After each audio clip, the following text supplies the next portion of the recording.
आइए हम फिर से याद करें और हम अच्छी तरह से याद करें कि एक दिन हम लोग अदृश्य हो जाएंगे।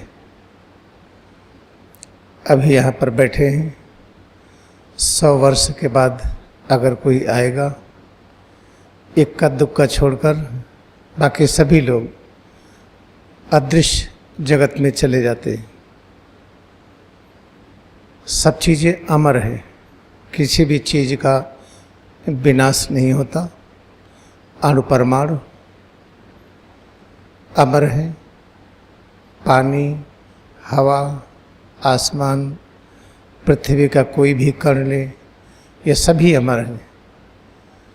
फिर भी हम अदृश्य हो जाते हैं। हम प्रकट होते हैं और अदृश्य होते हैं। इस गुण के कारण परमात्मा का एक गुण है सुंदरम। अगर हम प्रकट हो, अदृश्य न हो, तो एक प्रमुख गुण कि परमात्मा की सुंदरता अनंत है, ये प्रकट नहीं होगा। जैसे समुद्र हैं, समुद्र की लहरें उठें और कभी भी समुद्र में विलीन न हो,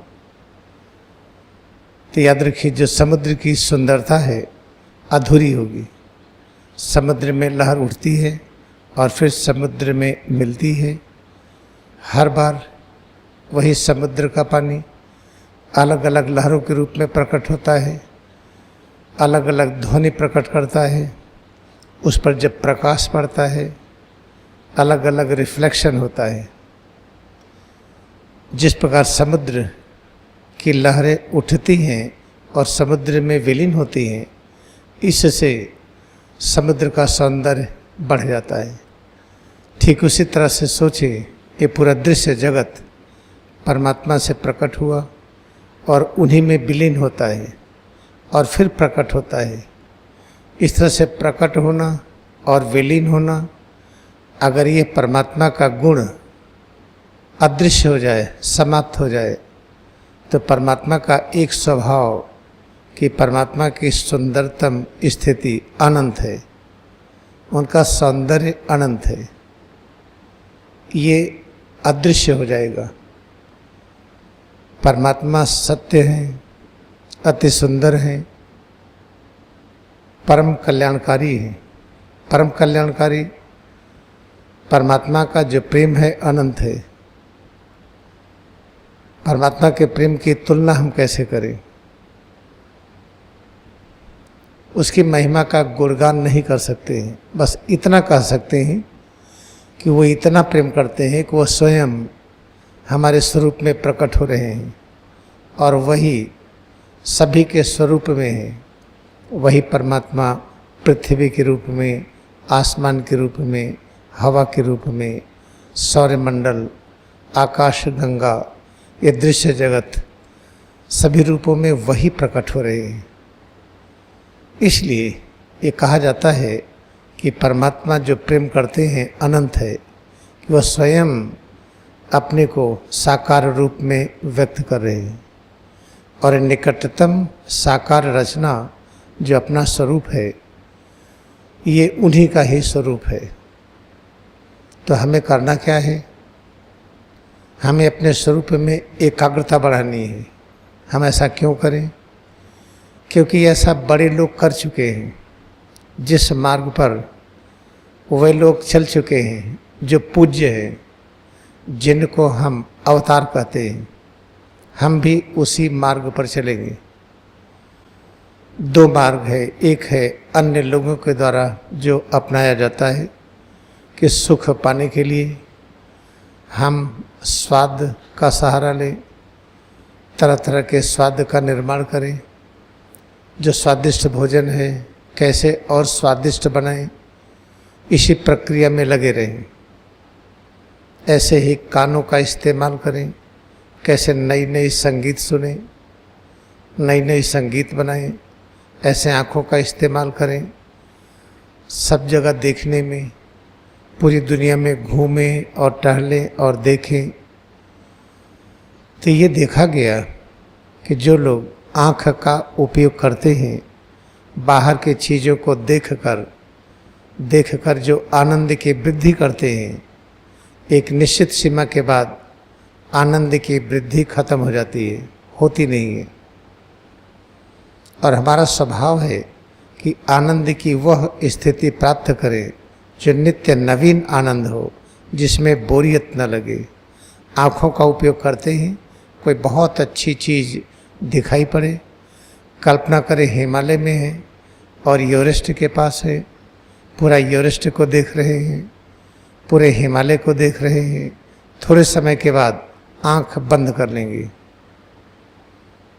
फिर हिमालय को देखकर आनंद नहीं मिलेगा। ऐसे कान का उपयोग करिए, संगीत सुन रहे हैं, संगीत बना रहे हैं, तरह तरह की म्यूजिक की धुन, संगीत की धुन प्रकट कर रहे हैं। लेकिन एक सीमा ऐसा आता है कब संगीत से कोई आनंद नहीं, तो कान के माध्यम से भी नित्य नए आनंद की प्राप्ति नहीं हुई। आँखों से देख करके नित्य नए आनंद की प्राप्ति नहीं हुई।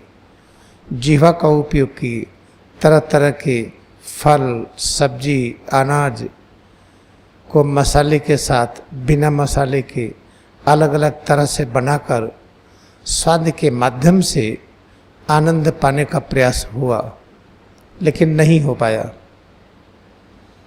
ऐसे नाक का सहारा लिए, नाक का उपयोग करके नित्य नए आनंद की खोज की, नहीं हुआ।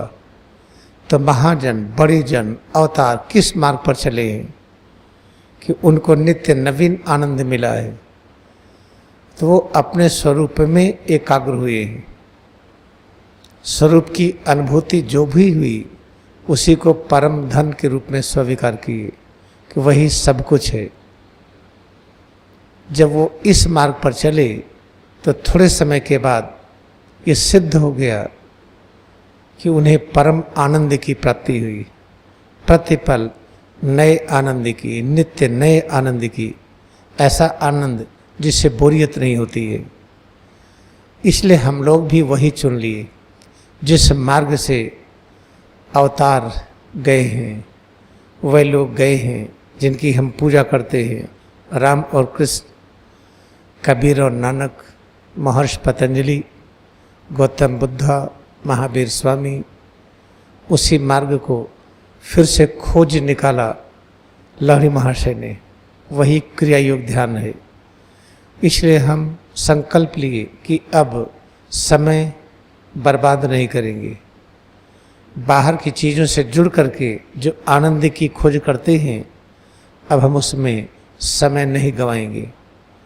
अब हम अपने स्वरूप में एकाग्रता बढ़ाएंगे और ये सुनिश्चित है कि नित्य नए आनंद की प्राप्ति होगी, नित्य नई शक्ति की अनुभूति होगी।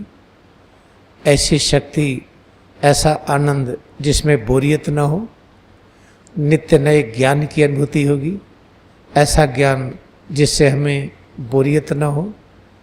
इसलिए हम लोगों ने संकल्प लिया कि अब हम आँख बंद करके अपने में एकाग्र होंगे। आँख बंद करके अपने में एकाग्र होने की जो वैज्ञानिक तकनीकी है, प्रविधि है, वही है क्रिया योग ध्यान। इसलिए हम लोग पूरी एकाग्रता के साथ क्रिया योग ध्यान से जुड़ गए हैं और जुड़े रहेंगे। और हम ऐसा जुड़ेंगे, इसी जन्म में हम पैगंबर के रूप में बदल जाए। Prayer is one of the greatest connecting link with God.